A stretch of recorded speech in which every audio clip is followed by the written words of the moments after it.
नमस्कार। शुरुआत करते हैं बड़ी खबर के साथ। कानपुर देहात में पूरे परिवार के आत्मदाह की कोशिश का मामला सामने आया है। इस दौरान शख्स की पत्नी और बच्चे बुरी तरह से झुलस गए हैं। ये शख्स भूमाफिया से परेशान था।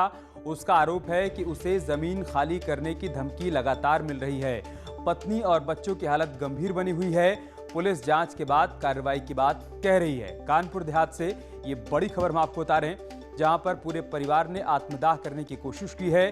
पीड़ित का कहना है कि भूमाफिया उसकी जमीन पर कब्जा करने की नीयत रखे हुए हैं, बार बार उसको धमकी दे रहे हैं, लिहाजा उसने पूरे परिवार के साथ आत्मदाह करने की कोशिश की है।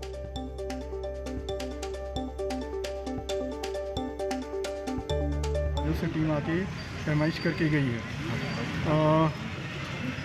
पहले भी एक्शन लिया गया है और जब जब इनके काम करने की सूचना भी आई थी तब तब इनको रुकवाया भी गया है। भले इनका चोरी छुपे काम चल रहा हो, जांच करेंगे तो पता चलेगा इनका किस तरह से क्या कार्यक्रम है।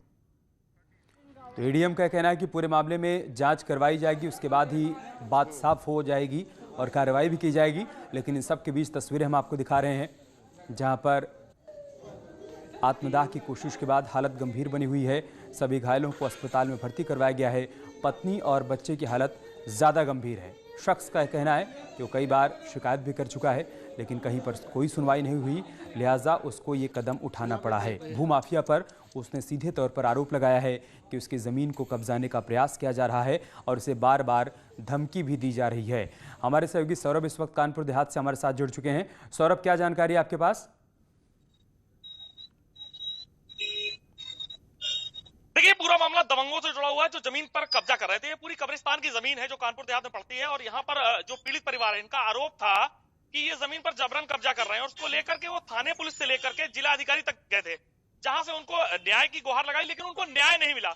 आखिरकार लगातार ये दबंग वहां पर कब्जा करते जा रहे थे और कल देर रात भी वहां पर जिस तरह निर्माण कार्य चल रहा था उसको लेकर के परिवार आजिज था और उसने जब अधिकारियों से संपर्क किया, उसके बाद भी कोई अधिकारी ने फोन नहीं उठाया। तो आखिर उनके पास जब कोई रास्ता नहीं रहा तो उन्होंने थक हार करके मौत को गले लगाने का प्रयास किया। एक पूरा परिवार, समझ सकते हैं 6 लोगों का परिवार, जिसमें मासूम बच्चे थे, पत्नी थी, आदमी थे, सभी ने एक साथ आत्मदाह किया, अपने आप को आग लगाने की कोशिश की। लेकिन जिस तरीके से वहां लोगों ने चीख पुकार सुन करके, गांव वालों ने चीख पुकार सुन करके वहां पर आ गया और पानी डाला, आग को बुझाया और साथ साथ पुलिस को सूचना की। इस सबसे बड़ी बात यह है कि आखिरकार कानून का किसी प्रकार का जो दबंगों में डर नहीं दिखाई दिया, जिसके चलते बेबस परिवार को अपनी जान देने तक के लिए कदम उठाना पड़ा। हालांकि ये 20 से 25% लोग जल चुके हैं, इसमें 2 बच्चों की हालत बेहद नाजुक बनी हुई है।